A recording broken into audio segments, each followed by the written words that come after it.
অর্থাৎ আমরা কথায় কথায় বলি না যে লিডারদের সকালে ক্ষমতা আছে, বিকালে ক্ষমতা নাই, মানে শেষ ওখান পর্যন্তই। কিন্তু একজন পার্সোনাল পাওয়ার নিয়ে যিনি থাকেন, যার পার্সোনাল ইমেজ রয়েছে সারা পৃথিবীব্যাপী, সেটা ডক্টর ইউনূসের রয়েছে। ডক্টর ইউনূসের ক্ষমতা বা সম্মান মর্যাদা, সেই চেয়ারে বসলেও সেই সম্মান, না বসলেও সেই সম্মান। Assalamu alaikum, Eid Mubarak. Wish you a happy Eid day, my brothers and sisters.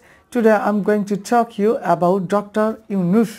Nowadays, can you guess that how many leaders are there across the world? পৃথিবীতে এখন কতজন লিডার রয়েছে? Approximately 300 to 400. এটা হইতে পারে 300 থেকে 400. One of them is Dr. Yunus. Can you imagine? People have two category power. One is individual personal power, another is chair power. Chair power that stands for whoever sit on the chair of president or any high official chairs, he is authorized to apply any power. তার মানে হচ্ছে যে এটা হচ্ছে চেয়ারের পাওয়ার, যে ওই যে প্রেসিডেন্টের চেয়ারে বসবে, চেয়ারের বলে সে শক্তি অর্জন করবে। একজন ডাব বিক্রেতা হোক, সে চেয়ারে বসে দিলে তার পাওয়ার হয়ে যাবে চেয়ারে বসার সাথে সাথে। চেয়ারটা যখন ফেলে দেওয়া হবে তখন তার পাওয়ার 0 অর্থাৎ আমরা কথায় কথায় বলি না যে লিডারদের সকালে ক্ষমতা আছে, বিকালে ক্ষমতা নাই, মানে শেষ ওখান পর্যন্তই। কিন্তু একজন পার্সোনাল পাওয়ার নিয়ে যিনি থাকেন, যার পার্সোনাল ইমেজ রয়েছে সারা পৃথিবীব্যাপী, সেটা ডক্টর ইউনূসের রয়েছে। ডক্টর ইউনূসের ক্ষমতা বা সম্মান মর্যাদা, সেই চেয়ারে বসলেও সেই সম্মান, না বসলেও সেই সম্মান। সেখানে বসলেও সে একজন সম্মানিত ব্যক্তি, প্রফেসর, সারা পৃথিবীব্যাপী পরিচিত ব্যক্তি, না বসলেও একই। কিন্তু আমরা বাংলাদেশিরা যে তাকে পেয়েছি, আমাদের এই যে রত্ন, সেটা কি আমরা কখনো ভাবি? আমরা সেটা ভাবি না।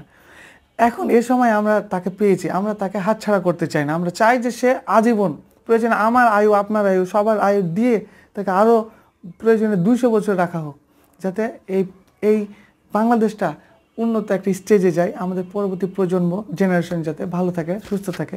ডক্টর ইউনূসকে পেয়েছি, তাকে হাতছাড়া আমরা করতে চাই না। এবং আমরা এটাও জানি না, কিন্তু we don't know even in upcoming 100 years anyone like Dr. Yunus will come or not. আমরা এটাও জানি না যে আগামী 100 বছরের মধ্যে ডক্টর ইউনূসের মতো এমন কেউ আসবে কিনা বা দেখা হবে কিনা। প্রিয় বন্ধুগণ, ভালো থাকবেন, সুস্থ থাকবেন। এই বিষয়টা মনে হলো যে শেয়ার করা দরকার, তাই শেয়ার করলাম। আমরা দিন শেষে একটা জিনিস বুঝি, সেটা হচ্ছে যে নিত্য প্রয়োজনীয় জিনিস যেগুলো, সেগুলো যেন স্বাদ এবং সাধ্যের মধ্যে চলে আসে। এটা যদি মানুষ পায়, তাহলে কে কি করছে, কে কোথায় আছে, কোথায় কালভার্ট হলো কিনা, কোথায় ব্রিজ হলো কিনা, কে লুটপাট করলো না করলো, এগুলো নিয়ে আসলে সাধারণ জনগণ এতটুকুও মাথা ব্যথা করবে না।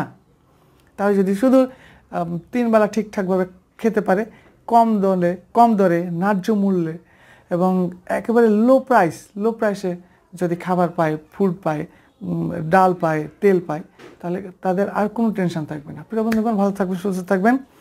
মেসেজটি খুবই গুরুত্বপূর্ণ আমার কাছে মনে হলো, তাই শেয়ার করলাম। আবারও দেখা হচ্ছে অন্য আরেকটি ভিডিওতে। আসসালামু আলাইকুম।